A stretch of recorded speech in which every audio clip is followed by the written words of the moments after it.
Hello, good morning, students. In our last video, we were reading the poem Ulysses by Alfred Lord Tennyson. तो हमारी आधी ही poem हुई थी last video में, तो अभी आज हम इस पोएम को पूरा करते हैं.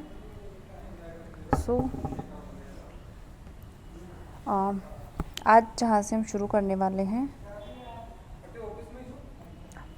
this is my son, mine own Telemachus, to whom I leave the sceptre and the isle, well loved of me, discerning to fulfill this labor by slow prudence to make mild a rugged people, and through soft decrees subdue them to the useful and the good.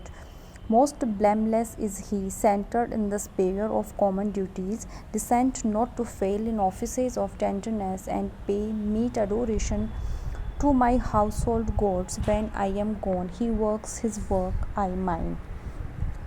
So Ulysses now speaks of his son Telemachus. ठीक है, अभी जो Ulysses बात कर रहे हैं वो अपने सन के बारे में बात कर रहे हैं, टेलीमैकस के बारे में. To home I leave the sceptre and the isle. ठीक है, तो सेप्टर जो वर्ड है उसका मतलब होता है रॉयल जो अथॉरिटी है. तो मीन्स यूलिसिस जो है वो अभी वापस से ट्रैवल के लिए जाने वाले हैं. ठीक है, तो अपना जो स्टेट है वहाँ की जो रॉयल अथॉरिटी है वो किसको हैंड ओवर करना चाहते हैं, वो अपने बेटे को देना चाह रहे हैं. ठीक है, तो I leave the sceptre and the isle. ठीक है, means I leave the royal authority to my son Telemachus. He plans to set out on his travels, leaving the administration of his country to his son. And he says that his son Telemachus has the sense of propriety to perform his duties towards his mother and other elders. So according to Ulysses, and Ulysses thinks that his son Telemachus is mature enough to manage his administration. ठीक है, उनको मतलब Ulysses को ये विश्वास है कि उसका जो बेटा टेलीमैकस है वो उसके स्टेट का ध्यान रखेगा, एक तरह से वहाँ की जनता का भी ध्यान रखेगा और वहाँ का जो शासन है वो चला पाएगा अच्छी तरह से. ठीक है, और वो अपनी मदर का भी ध्यान रखेगा. And he will worship the family gods as he has been doing. ठीक है, और उसको ऐसा भी लगता है कि वो उसके जो फैमिली जो गॉड्स हैं, ठीक है, subdue them to the useful and good. ठीक है, तो वो यूलिसिस को ऐसा लगता है कि वो ध्यान रखेगा. He will worship the family gods as he has been doing now, and he can be depended upon in continuing the family traditions. Therefore, he proposes to leave his kingdom and his rule to his son. And he knows that the people of his age, his estate, are wild, savage, cruel, and barbarous. But he believes that Telemachus will take care of them, and Telemachus would be able to reform their habits. ठीक है, तो Ulysses को ऐसा लगता है कि टेलीमैकस जो है वो शायद उसकी जो जनता है, उसके जो स्टेट के जो लोग हैं, उनकी जो हैबिट्स हैं, ठीक है, जो अनसिविलाइज्ड जो लोग हैं, शायद वो उसमें सुधार ला पाएगा, ऐसा यूलिसिस को लगता है. And Ulysses, however, hungry for more knowledge and adventure, so while his son would rule, he would go on his voyage. ठीक है, तो वो अगर voyage के लिए जा रहे हैं, अगर वो ट्रैवल के लिए जा रहे हैं, तो वो अपना जो स्टेट है, अपना जो किंगडम है, उसका जो शासन है वो अपने बेटे को देकर जाना चाह रहे हैं. ठीक है, of common duties, descent not to fail in offices of tenderness. तो उसको ऐसा लगता है कि he will not fail to perform his duties. ठीक है, Telemachus will not fail to perform his duties in offices of tenderness, है ना, and pay meet adoration to my household gods. ठीक है, और जिन गोड्स की वो लोग पूजा करते हैं, जिन गोड्स को वो मानते हैं, उनके प्रति भी टेलीमैकस जो है वो अपनी ड्यूटी अच्छे से निभाएगा. When I am gone, when I will not here. ठीक है, जब मैं यहाँ पर नहीं रहूँगा. He works his work, I mine. So Telemachus will work his own and I will work my own. ठीक है, तो टेलीमैकस यहाँ पर अपना काम करेगा यहाँ पर स्टेज में रहते हुए, और मैं अपना काम करूँगा। ठीक है, नेक्स्ट स्टेंजा है, There lies the port, the vessel puffs her sail, there gloom the dark broad seas, my mariners, souls that have toiled and wrought and thought with me, that ever with a frolic welcome took the thunder and the sunshine, and opposed free hearts, free foreheads, you and I are old. Old age hath yet his honour and his toil. Death closes all, but something before the end, some work of noble note may yet be done, not unbecoming men that strove with gods. The lights begin to twinkle from the rocks, the long day wanes, and the slow moon climb, the deep moans round with many voices. Come, my friends, it is not too late to seek a newer word. Push off and sitting well in order smite the sounding furrows, for my purpose holds to sail beyond the sunset and the baths of all the western stars until I die. It may be that the gulls will wash us down. It may be we shall touch the happy isles and see the great Achilles whom we knew.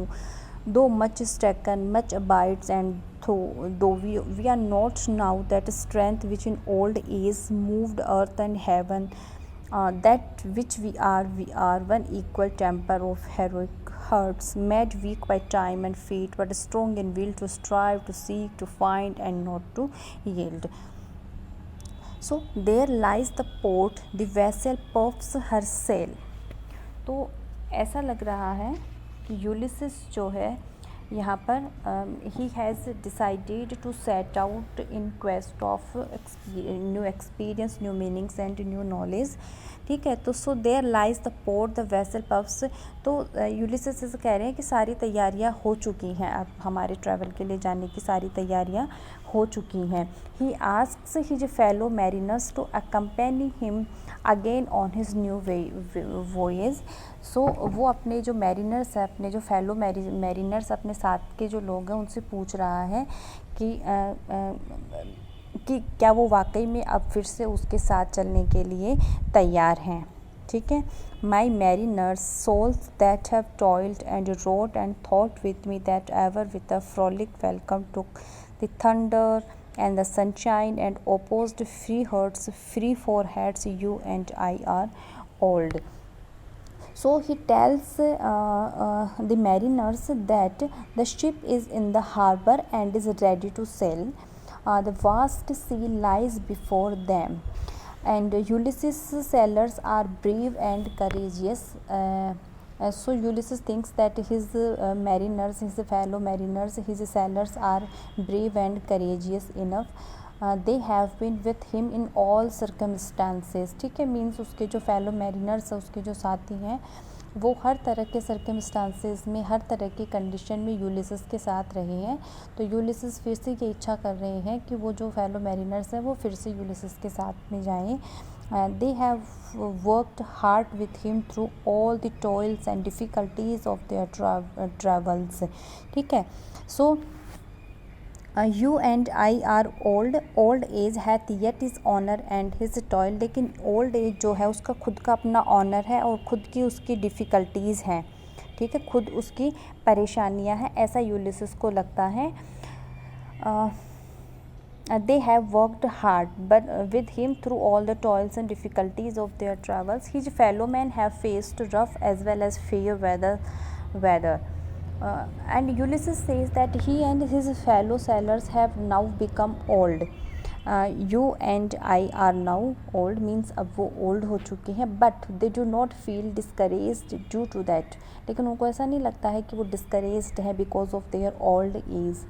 Ulysses tells his companions that even in old age they might be some enterprising, they might do some adventurous deeds and earn fame. ठीक है, तो old age हुई तो क्या हुआ, अभी भी उनमें कैपेसिटी है, अभी भी वो न्यू एडवेंचर्स को जा सकते हैं, न्यू एक्सपीरियंसेस के लिए जा सकते हैं।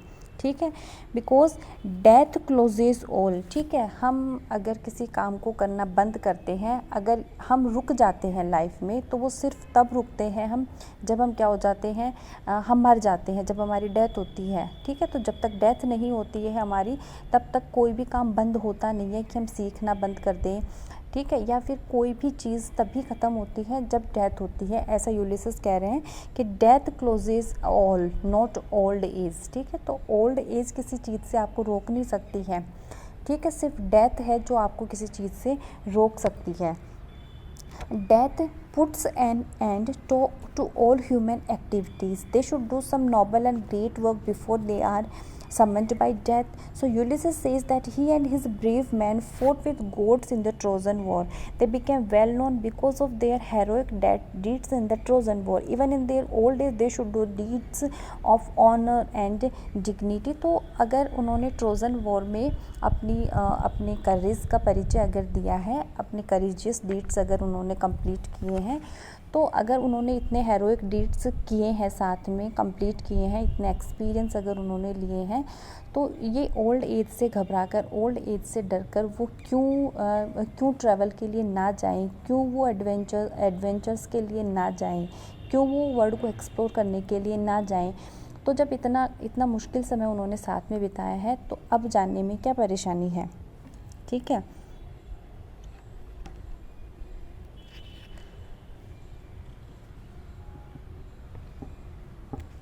So death closes all, but something before the end, some work of noble note may yet be done, not unbecoming man that strive with gods, ठीक है। So death सब चीज़ों को ख़त्म करती है, लेकिन एंड होने से पहले, डेथ होने से पहले, there are some work to be done of noble note, कुछ ऐसे काम है जिनको किया जाना अभी भी बाकी है। The lights begin to twinkle from the rocks, the long day wanes, the slow moon climbs the deep moons round with many voices. So Ulysses tells his companions that the sun is about to set, so the time is we can say the sun is about to set, शाम का समय है। The lights shine in the houses situated at different places on the hills. The lights were twinkling and were visible to them. The moon slowly rising up in the sky. तो कुछ यहाँ पर imagery का Tennyson ने use किया है, ठीक है। So different voices from the sea are heard at night. Ulysses feels as if he is being invited by the sea to get up and leave for the long voyage. So the light begins to twinkle from the rocks. The long day wanes. The slow moon climbs. ठीक है, जो लंबा जो दिन था वो ख़त्म हो रहा है। द स्लो मून क्लाइम्स, ठीक है, आसमान में चांद दिख रहा है। The deep moans round with many voices, बहुत सारी आवाज़ें उनको सुनाई दे रही हैं। Come my friends, it is not too late to seek a newer world. So he is just calling his fellow mariners and saying that come my dear friends, it's not too late to seek a new world, there it is not too late to seek new meanings, it is not too late to seek new adventures, ठीक है। तो यहाँ पर late होने का मतलब यहाँ पर समय से नहीं, दिन से नहीं लिया जा रहा है कि अभी शाम का वक्त है, ऐसा नहीं। यहाँ पर वही ओल्ड एज से मतलब लिया जा रहा है कि अगर हम ओल्ड हो गए हैं, अगर हम ओल्ड एज में हैं, तो क्या फ़र्क पड़ता है। It is not too late to seek new world, ठीक है। तो ये बहुत लेट नहीं हुआ है कि हम ऐसा सोचें कि अब हम ओल्ड एज में हैं तो हम ऐसा नहीं कर सकते हैं, ठीक है। सो though they are old, they can still add to their stock of knowledge and experience. So he asks his fellow mariners to move the ship off the shore. They should make haste and start at once. As they would sail ahead, it would be their work to strike the hollows of the splashing waves and make onward journey. So push off and sitting well in order, smite the sounding furrows, for my purpose holds to sail beyond the sunset and the baths of all the western stars until I die. So he wants to travel until he dies, ठीक है। So this is what he plans to do before he dies. Ulysses is thus eager for a life of fresh adventure. He does not know what may should make an attempt. It is quite possible that during their voyage they may get drowned, but the good prospects are also there. It is just possible that they may reach the happy isles, the Greek paradise where the blessed souls are believed to revive. If they reach the happy isles, they may meet the soul of the great Greek hero Achilles who was known to them. ठीक है, तो मतलब ऐसा ही है कि वो सिर्फ अपनी जो यात्रा है वो शुरू करने से पहले सिर्फ एक पॉजिटिव एटीट्यूड देख रहा है। ठीक है, तो उसको लग रहा है कि हो सकता है it may be that the girls will wash us down. तो ऐसा हो सकता है कि गर्ल्स जो है वो हमें वॉश अस डाउन, हमें वॉश मीन्स हमें हो सकता है कि हम डूब जाएं पानी में। ठीक है, तो मीन्स वही बात है कि जब भी हम कोई नया काम शुरू करने जाते हैं तो पॉसिबिलिटी दोनों चीज़ों की होती है कि हो सकता है कि हम उस काम में सक्सेसफुल रहें और हो सकता है कि हम उस काम में फेल भी हो जाएं। ठीक है, लेकिन फिर भी अगर हम सक्सेस के बजाय अगर फेलियर पे फोकस करते हैं तो हो सकता है कि हम फिर फेल ही हों। ठीक है, तो कोई फ़र्क नहीं पड़ता है। तो अच्छा ये है कि आप उस काम के होने पे विश्वास रखो, आप उसके सक्सेस पे विश्वास रखो। ठीक है, तो यहाँ पर यूलिसेस भी ऐसा ही कह रहे हैं कि हो सकता है कि हमारी जो जर्नी है वो हो सकता है कि बीच में ही ख़त्म हो जाए, लेकिन दूसरी ये भी पॉसिबिलिटी है कि हम उस हैप्पी आइल को, ठीक है, जो कि ग्रीक मिथोलॉजी में मानी जाती, ग्रीक पैराडाइज माना जाता है, तो हो सकता है कि हम उस हैप्पी आइल पर पहुंच जाएं और जो ग्रेट एचिलीज़ है, ठीक है, हम उससे मिल पाएँ, ऐसा भी हो सकता है। ठीक है, एचिलीज़ ग्रीक मिथोलॉजी में सन ऑफ पेल्कस एंड थैलिस का बेटा माना जाता है। ठीक है, तो हो सकता है कि हम एचिलीज़ से मिल पाएँ, हो सकता है कि हम उस हैप्पी आइल पर पहुंच पाएँ, या फिर हो सकता है कि गर्ल्स जो है वो हमें वॉश कर दें। ठीक है, तो पॉसिबिलिटी दोनों चीज़ों की है, लेकिन he is just ready to take risk कह सकते हैं कि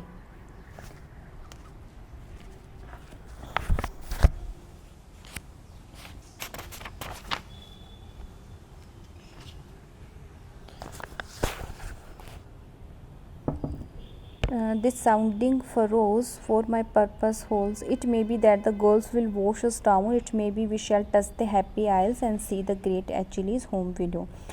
Though much is taken, much abides, and though we are not now that strength which in old age moved earth and heaven, that which we are one equal temper of heroic hearts, made weak by time and fate, but strong in will to strive, to seek, to find, and not to yield. But he asks his fellow mariners to get ready for that next voyage. His aim is to sail beyond the western horizon. No doubt he and his fellow sailors have lost much of their physical strength due to old age, but still they are quite strong. सो दो much is taken much abides, तो बहुत कुछ हमसे लिया जा चुका है लेकिन बहुत कुछ हमारे पास में है। We are now not now that we do not have that much strength that much we had in our young age. ठीक है ना, तो हम बेशक हम उतनी स्ट्रेंथ हमारे पास में अब ओल्ड एज में नहीं है जितनी स्ट्रेंथ हमारे पास में उस यंग एज में थी। ठीक है, तो हमसे हमारी जो लाइफ है उसने बहुत कुछ ले लिया है और बहुत कुछ हमारे पास में है अभी। That which we are one equal temper of heroic hearts. लेकिन अगर हमारे पास में कुछ है तो वो क्या है, हमारे हेरोइक हर्ट्स हैं। We are courageous enough to take that risk. ठीक है, सो though they are not what they were in their youth, yet they possess many of the qualities of their youth. So they need not be feel disheartened. They have been made weak by old age and by many adverse circumstances, but still they have a strong will to labor and struggle, not to seek a newer word. ठीक है, तो इससे फ़र्क नहीं पड़ रहा है कि वो ओल्ड एज में है, उनके पास में वो स्ट्रेंथ नहीं है अब जो स्ट्रेंथ उनके पास में उनकी यंग एज में थी। ठीक है, लेकिन उनके पास में वो स्पिरिट है। ठीक है, वो करेजियस स्पिरिट है जिसकी वजह से वो रिस्क लेने के लिए तैयार है। They will never give up however severe the hardships may be, they will continue to strive for fresh knowledge and seek new adventures. तो अगर यहाँ पर यूलिसस को जाना जाता है तो मैंने कहा ना कि उसको एक इंस्पिरेशन की जैसे हम यहाँ पर ले सकते हैं, ठीक है, कि हमें सिर्फ समय और भाग्य ने ही कमज़ोर बनाया है, लेकिन हमारे जो हर्ट्स हैं, these hearts are heroic enough, these hearts have heroic temper, ठीक है। So we are just ready to strive to seek to find and not to yield. हम हार नहीं मानेंगे, ठीक है, हम स्ट्राइव करेंगे, हम कोशिश करेंगे, हम खोजेंगे और हो सकता है कि हम पा भी लेंगे, ठीक है। तो एक तरह से वो लाइफ में new meanings, new adventurous, exploration, ठीक है, इन सबको खोजने की जो उसकी इच्छा शक्ति है, जो उसका विल पावर है, वो बहुत ज़्यादा स्ट्रॉन्ग है, ठीक है। वो किसी भी हालत में गिव अप करने के लिए, किसी भी हालत में डिसअर्टेंड नहीं है वो, और अपने जो फेलो मैरिनर्स है वो उनको भी एक तरह से एनकरेज करता है रिस्क लेने के लिए, ट्रैवल करने के लिए, ठीक है, एक्सप्लोरेशन के लिए जाने के लिए। सो ये पोएम थी यूलिसिस।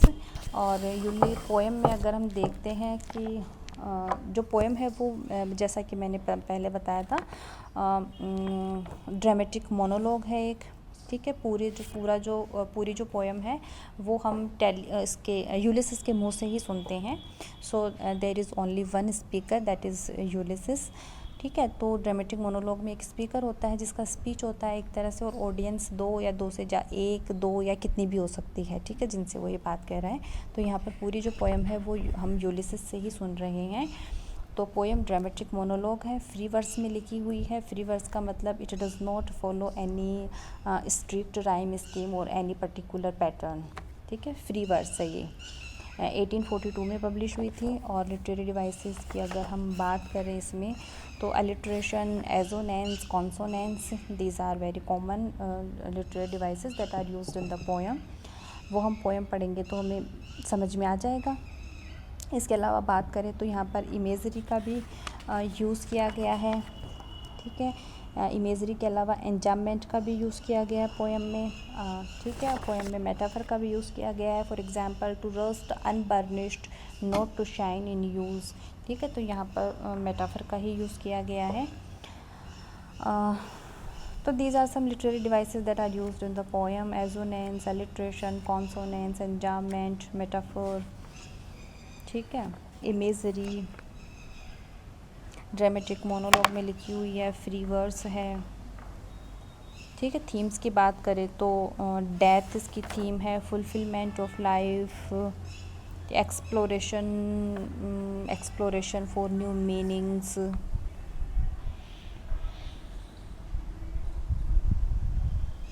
तो ये कुछ इसकी कॉमन थीम्स हैं जो यूज़ की गई हैं। और जो यूलिसिस था, he was the king of Ithaca in Greece, ऐसा माना जाता है। ग्रीस में जो इथेका है वहाँ के राजा थे, ठीक है, जिन्होंने ट्रोजन वॉर में भी पार्ट लिया था, ट्रोजन वॉर में भी भाग लिया था। And he return home after 20 years, तो वो लगभग 20 ईयर्स के बाद में अपने घर लौट कर आए थे। और जब घर लौट कर आए थे तो उनकी वाइफ भी एक तरह से बूढ़ी हो चुकी थी, ठीक है। और इतने समय तक बाहर रहने की वजह से Ulysses had lost interest in homely life. तो इतने समय तक जो यूलिसिस थे वो अपने राज्य से बाहर रहे थे, ठीक है, युद्ध के पर्पज़ से। तो जब वो इतने समय बाद में घर लौट कर आते हैं तो वो जो हाउस होल्ड जो लाइफ थी, जो होमली लाइफ थी, ठीक है, उसमें उनका इंटरेस्ट खो चुका था एक तरह से। सो घर पे आने के बाद में उनको लगा कि अब मेरा यहाँ पे रहने का कोई मतलब नहीं है, क्योंकि वो ऑलरेडी इतने समय तक बाहर रह चुके थे। So he just decided to set out for a new adventure. तो उन्होंने यही डिसाइड किया कि अब यहाँ रहने का कोई मतलब नहीं है, अब मैं जो अपने राज्य का शासन है वो मैं अपने बेटे को दे देता हूँ और मैं फिर से ट्रैवल के लिए, न्यू एडवेंचर के लिए निकल जाता हूँ। So this poem records that mental health of Ulysses, that mental जो यूलिसिस के दिमाग में जो चीज़ चल रही है, ठीक है, उसको रिकॉर्ड करती है एक तरह से ये poem. So the poem deals with the thrilling spirit that the Victorians had for knowledge, exploration, discovery and invention. ठीक है। तो विक्टोरियन जो एज थी उसको जाना जाता है new knowledge, new exploration, discovery and invention के लिए। तो उस वो जो थ्राइविंग जो स्पिरिट थी उसको हम इस पोएम में अच्छे से देख पाते हैं। So this is the poem Ulysses. तो पोएम यही थी।